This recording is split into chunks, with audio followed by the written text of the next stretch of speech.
Muraho neza nshuti zanjye. Ese wari uzi ko hari uburyo bushobora kugufasha kugabanya kubyimba kw'inda, kugabanya imyuka mibi iba mu nda no gufasha amara gusohora imyanda iba yarabitswemo? Hari abantu bavuga ko mu masaha 2 gusa bashobora kumva impinduka zikomeye mu nda yabo nyuma yo kunywa amazi yateguwe neza mu buryo bwihariye. Uyu munsi ngiye kubasangiza ubu buryo mbubasobanurire neza kuva ku ntangiriro kugira ngo musobanukirwe neza icyo bukora n'impamvu abantu benshi babukoresha. Ndi umujyanama mu by'imirire no kwita ku buzima, kandi buri gihe intego yanjye ni ukubagezaho amakuru yabafasha kugira ubuzima bwiza. Niba rero nawe ushaka kwita ku mubiri wawe, kugabanya ibinure byo mu nda no kubaho neza, komeza unkurikire kugeza ku musozo w'iyi video. Reka tubanze dusobanukirwe neza ikibazo abantu benshi bafite. Hari igihe umuntu yumva inda ye ihora ibyimbye, yuzuyemo imyuka cyangwa se igogora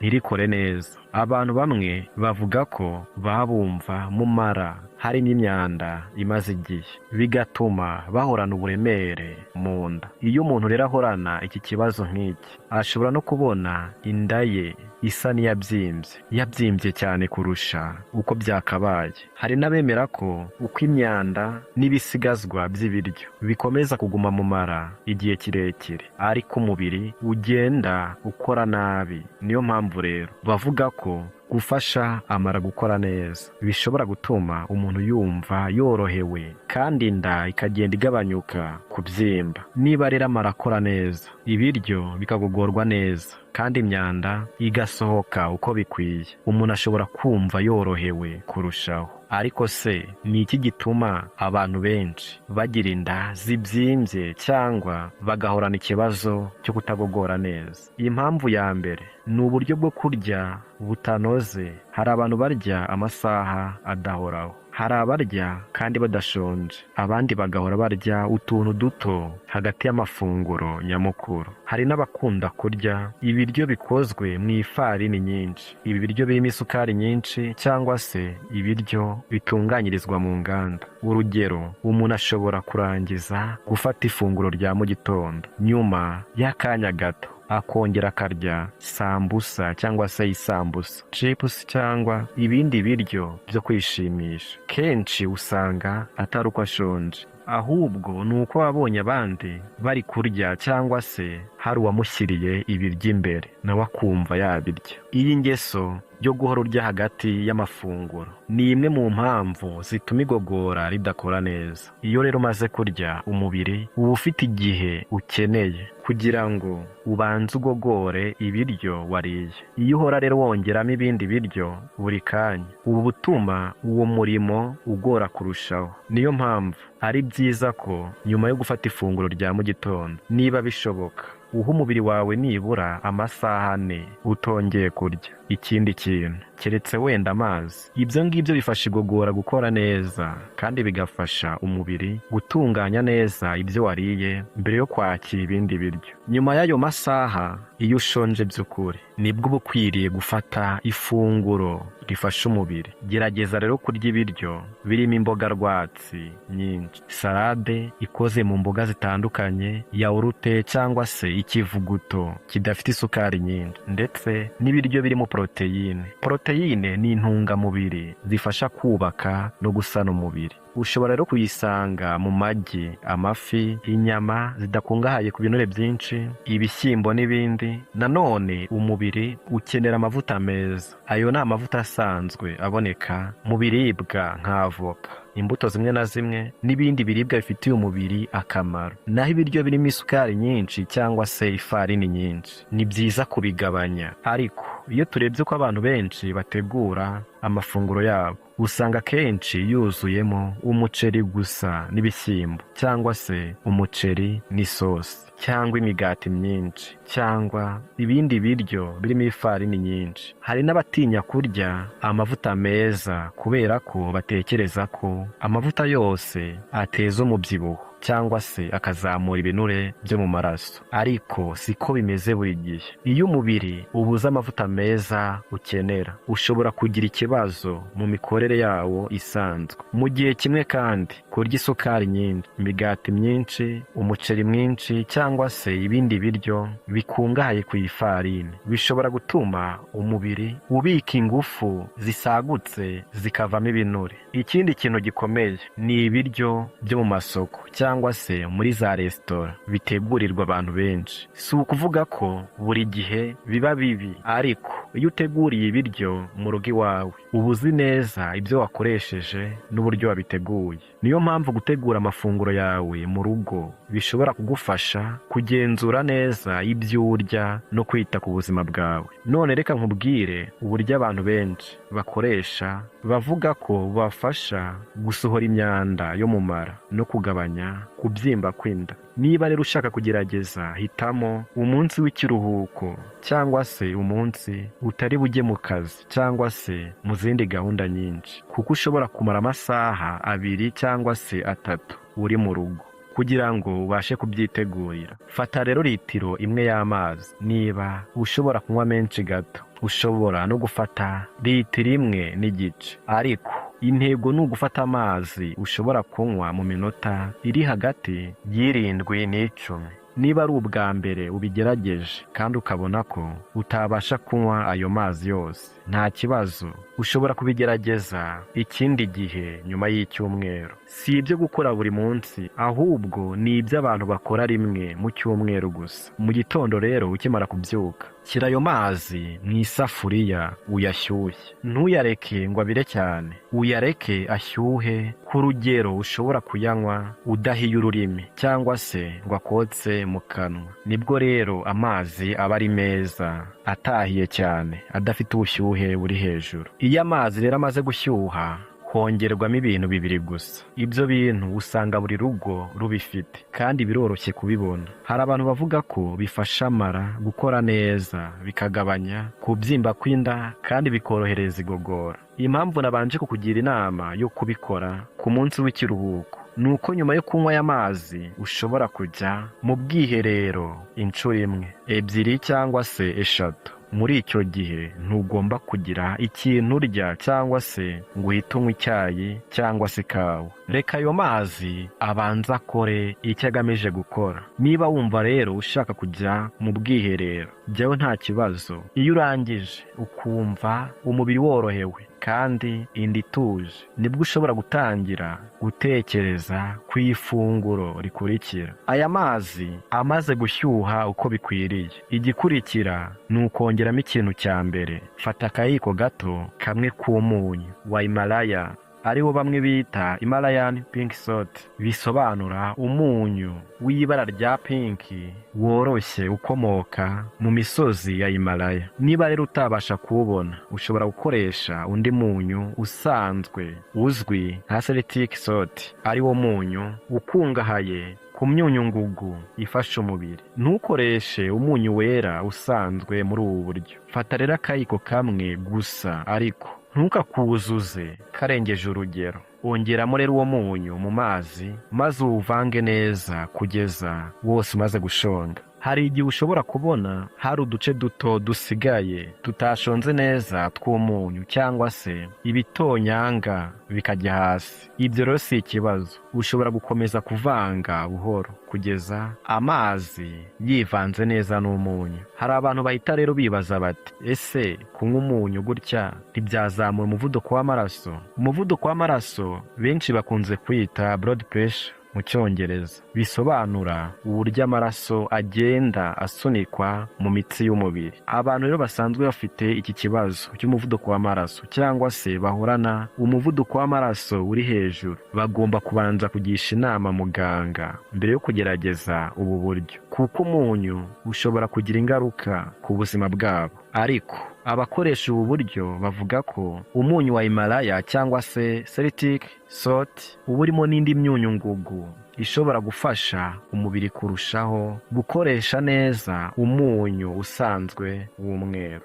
Ariko abakoresha ubu buryo bavuga ko umunyu wa Himalaya cyangwa se Celtic salt uba urimo n'indi myunyu ngugu ishobora gufasha umubiri kurusha gukoresha umunyu usanzwe w'umweru. Bavuga kandi ko uyu munyu ukoreshwa no mu gutunganya ibiryo bimwe na bimwe kugira ngo bimare igihe bitangiritse, ndetse ukoreshwa no mu bintu bifasha igogora. Niyo mpamvu rero bavuga ko ushobora gufasha amara gukora neza no koroshya isohoka ry'imyanda iba yaragumye mu mara igihe kirekire. Nyuma y'ibyo hongerwamo ikintu cya kabiri ari cyo amara. Uru ni urubuto ruzwi cyane rukungahaye cyane kuri vitamine C, ariyo vitamine ifasha umubiri gukomeza ubudahangarwa no kurinda uturemangingo kwangirika. Niba rero ufite uru rubuto, fata rumwe urusye cyangwa se urukande neza maze ukuremo umutobe warwo. Niba utabasha kubona rero uru rubuto rwa mara,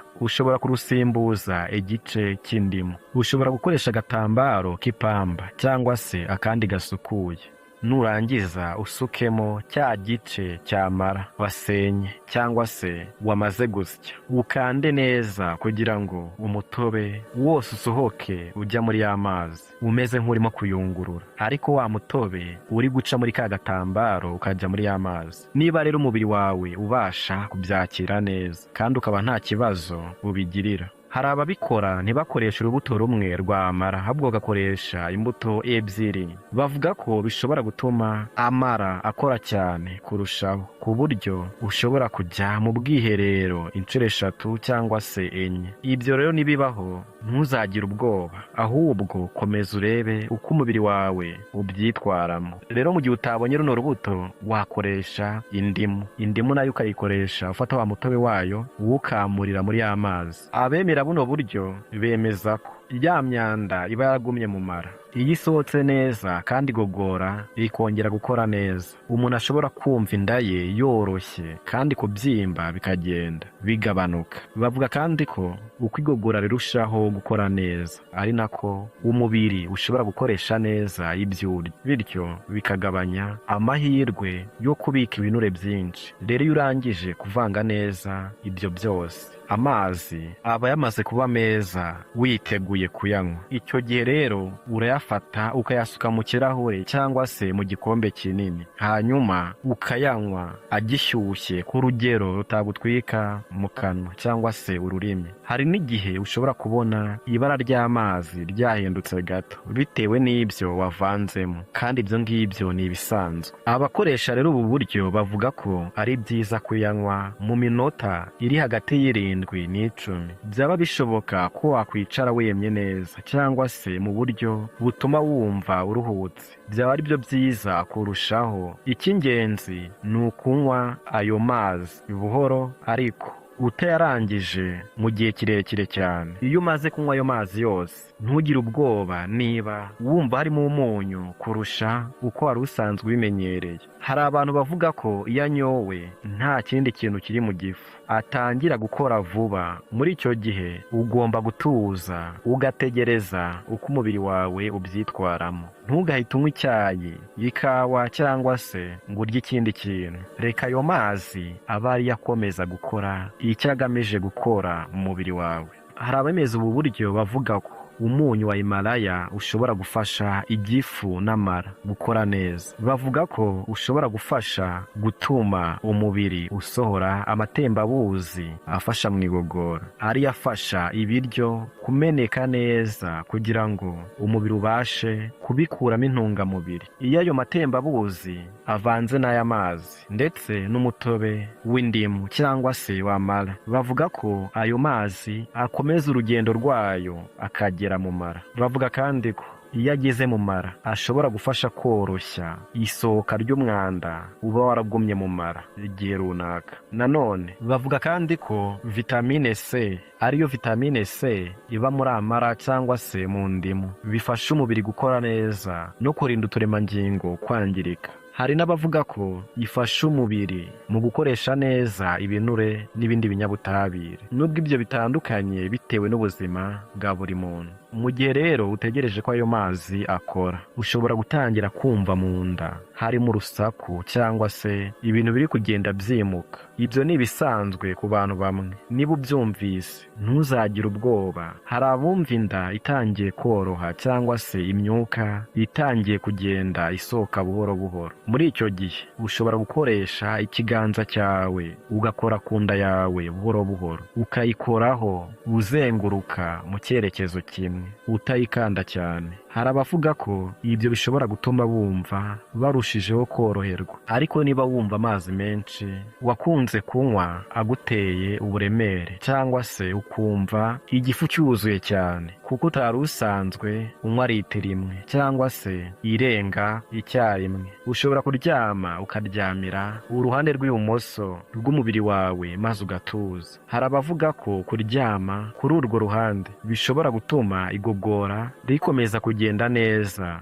Ushobora no gukomeza gukora ku nda yawe buhoro buhoro mu gihe uryamye. Nyuma y'iminota igera kuri 30 cyangwa se irenga gato, ushobora gutangira kumva ushaka kujya mu bwiherero. Hari abajyayo inshuro imwe gusa, abandi bakajyayo inshuro 2 cyangwa se 3.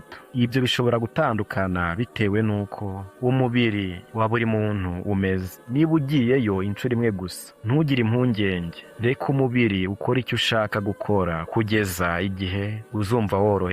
Iyo urangije kujya mu bwiherero ukumva inda ituje, umubiri woroshye, ushobora gutangira gutegura ifunguro ryawe rya mbere y'uwo munsi. Ni byiza rero gutangirira ku biryo byoroheye igifu nk'isupu y'imboga cyangwa salade, hanyuma ugakurikizaho ifunguro ryoroshye nk'igikoma cyangwa se umuceri woroshye n'ibindi biryo bitaremereye igifu. Hari n'abahitamo kongeraho amavuta make, amavuta meza, kugira ngo ifunguro rirusheho kuba rifitiye umubiri akamaro. Icy'ingenzi ni ukwirinda guhita urya ibiryo byinshi cyangwa ibiremereye ako kanya. Reka igifu kibanze gisubire gukora neza buhoro buhoro, kandi wibuke ko ubu buryo atari ubwo gukoresha buri munsi. Hari ababukoresha rimwe mu cyumweru gusa. Kubukoresha buri munsi bishobora gutuma umubiri ubona umunyu mwinshi kurenza uwo ukeneye, kandi ibyo ngibyo bishobora kugira ingaruka ku buzima. Ababukoresha bavuga ko iyo babukoresheje rimwe na rimwe kandi bakabufatanya no kurya neza, inda yabo igenda igabanuka kubyimba, igogora rigakora neza, kandi bakumva bafite imbaraga nyinshi kurushaho. Iyo igogora rikora neza, bavuga ko umubiri ushobora gukoresha neza ibyo umuntu arya aho kubihindura ibinure byirundanye. Niringiye ko rero ibyo twaganiriye uyu munsi byakugiriye akamaro. Niba rero wakunze iyi video, yikandeho kandi like, uyisangize n'abandi kugira ngo nabo bayungukiremo. Niba rero utaradukurikira, ndagusaba gukanda subscribe kugira ngo utazacikwa n'izindi nyigisho nziza tuzajya tubagezaho. Murakoze cyane kuba mwabanye natwe kugeza aka kanya. Tuzongere kubonana mu yindi video. Mugire ubuzima bwiza kandi mwirinde. Mbisanzwe mukamwari kumwe nanjye Hirwa Olivier. Bye bye.